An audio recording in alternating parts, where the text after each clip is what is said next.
The Woodbridge company, Meast America, has specialized in shipping freight to Ukraine for several decades. When Russia invaded, its entire company transformed overnight into a humanitarian aid operation. They are running 24/7 right now. News 12's Brian Donahue spent the day at their Port Reading warehouse.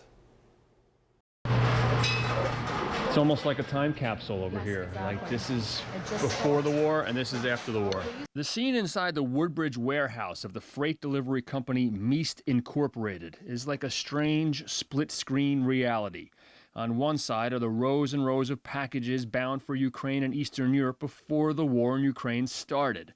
Books, gifts, household items, peacetime stuff now going nowhere, stuck in limbo. This is what our business used to be. On the other side, there's this, endless boxes of supplies arriving from across the U.S., food, medical supplies, bound for Ukraine and the refugees fleeing the country in Eastern Europe, all being sorted and packaged by Meast employees and volunteers. When the Russian invasion began, the 33-year-old company pivoted overnight from the delivery of commercial freight to humanitarian aid. We are in the center of this, of the outpouring support. A very different job. A massive, daunting, and emotional task, and a big financial lift for the company. Meast employees working long hours of free overtime work alongside volunteers to sort and pack the supplies bound for flights out of Newark Airport, like Marta Savchuk, a Rutgers grad student born in Ukraine who lives in Warren Township. She's got midterms this week, but she had to come and volunteer. You know, I have to help out here as much as I can because I can't be there with them, so just doing my part. On Monday, one Meast employee was loading boxes when she learned her nephew had been killed in the war.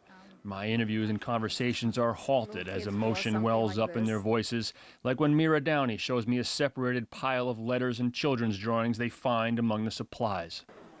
It's difficult to read. And Meast itself faces a dilemma now, often footing the bill for the shipments and operating at a loss, rather than ask donors for more money. A nonprofit, Razom Emergency Response, has been set up to cover shipping costs. We still need a lot more money. The money, anyway, well, they'll worry about that later. There are trucks to load, planes to fill, and people in their homeland to help. I'm Brian Donahue. That's Positively New Jersey. And there is information on ways to support the effort to aid Ukraine on the News 12 app. Just click on Brian's story.